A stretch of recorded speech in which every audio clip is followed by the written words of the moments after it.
So, I am sure that if you are anything like me, at least some of your attention this week has been focused on the tragedy that is going on with the hurricanes and the fires that have ravaged the Hawaiian Islands. The images of total destruction in the town of Lahaina are difficult to comprehend, and the loss of life and property is overwhelming. And the thought of people having to jump into the Pacific Ocean is unfathomable and frightening as they save themselves. So tonight our prayers, of course, go out to them, in part to the community, to their family, to their friends, as that whole communal island looks to recover from a catastrophe of biblical proportions. Now, it almost seems counterintuitive that a Hawaiian island with lush, green, and tropical ecosystem could suffer this kind of a fate. An article from yesterday's New York Times describes the reality. The explanation is as straightforward as it is sobering. As the planet heats up, no place is protected from disasters. Even so, tonight I am not going to focus on the obvious issues of climate and weather. Even tonight, as we are sitting in the sanctuary, forced in by an earlier threat of hail and bad storms into the sanctuary from our outdoor pavilion, I'm not going to concern myself with those issues. Because tonight, my thoughts are actually so much more positive in this sacred space. Now, the reason for my positivity this Shabbat stems from the Torah portion itself, which strikes a strong and optimistic tone for all of us. The parsha is called Re'eh, and it begins by setting up what appears to be a binary choice in its opening verse. See, I place before you blessings and curses.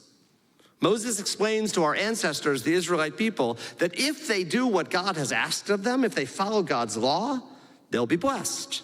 And if not, it will lead to curses. That straightforward understanding of the text is actually called peshat, simple or plain interpretation. It is easy for all of us to understand. You do the right thing and good things happen. You do the wrong thing and you face challenges. It aligns with the human idea that every activity is either positive or negative. Every life event is either fortunate or tragic. And many Jewish scholars actually glom onto that idea, to that approach to the world.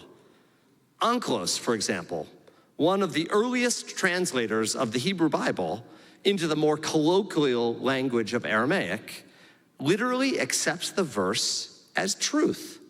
If you do the right thing, good. If you do the wrong thing, bad. But in reality, we all know that life just is not that simple. So I looked to find another translation by a lesser-known sage named Yonatan ben Uziel. He also translated from the original Hebrew into Aramaic, but he adjusts the words profoundly. In his translation, the text says, "See, I place before you blessings and blessings transmutation." I will admit I had to look it up today when I was finalizing my words. But in essence, what Rabbi Yonatan is telling us is that when God gives us good and then God gives us challenges, we are able to experience blessings and an equal opposite. You see, to transmute something is the action of changing the state of being from one form to another. According to Yonatan ben Uziel, it is entirely up to us to process an event and then to interpret the ultimate meaning of every life moment. Now, obviously, it is not always easy to use this kind of Jedi mind trick in the real world.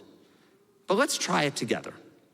I'm going to ask each of you to, in your mind's eye, consider one recent challenge in your life. It could be small, it could be massive, but just bring to mind something that has been challenging for you. The first thing you think of, I assume, is how difficult it was. But now, I want you to find perhaps one good thing that happened as a result of that difficult moment. And if it is a challenge for you, let me lead by example. Today, I was lucky to visit a temple member in the hospital. She had recently suffered a stroke that compromised her ability to walk and use one side of her body. But rather than focusing on the negative, she told me and Rabbi later that she is focusing on the fact that her family recognized the event quickly enough and brought her to the medical professionals who could help. Her illness is still a challenge, but her attitude, thinking about a granddaughter's bat mitzvah that's coming up soon, transformed the curse into now what she understands as an amazing blessing. And I am transformed myself by people like her. I am inspired by those who are able to find that kind of strength in the midst of something painful. One of my favorite rabbis, Rabbi Jonathan Sacks, put it best when he wrote this: "There is something profoundly spiritual as well as robustly practical about this ability to transform the bad moments in life into a spur of creativity. It is as if deep inside of us there is a voice saying, you're in a situation, bad though it is, you have the ability to perform a task, to acquire a skill, a strength that you can develop, a lesson you can learn, an evil to be redeemed, a shard of light to be rescued, a blessing to be uncovered.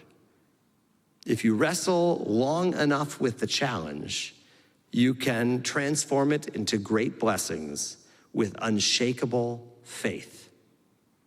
Now, in the immediate present, as we watch the news, it is far more difficult, obviously, to find blessings that will come to those who are suffering in Hawaii. Yet rising from the ashes may be something even more beautiful for our future. A woman by the name of Betsy Crawford is a photographer who has documented many forest fires through the lens of her camera. In one blog post recently, she wrote, "A wildfire doesn't immediately leave behind a pretty landscape. Those blackened trunks can stand for years while the growth around them recovers. It takes decades for trees to grow tall enough to replace the forest. But a fire opens the ground to the sun, eliminates competition from tree roots and shrubs, and its ash fills the soil with nutrients. New growth is almost instant. If we listen to the natural cycle, we sense that growth even in ourselves.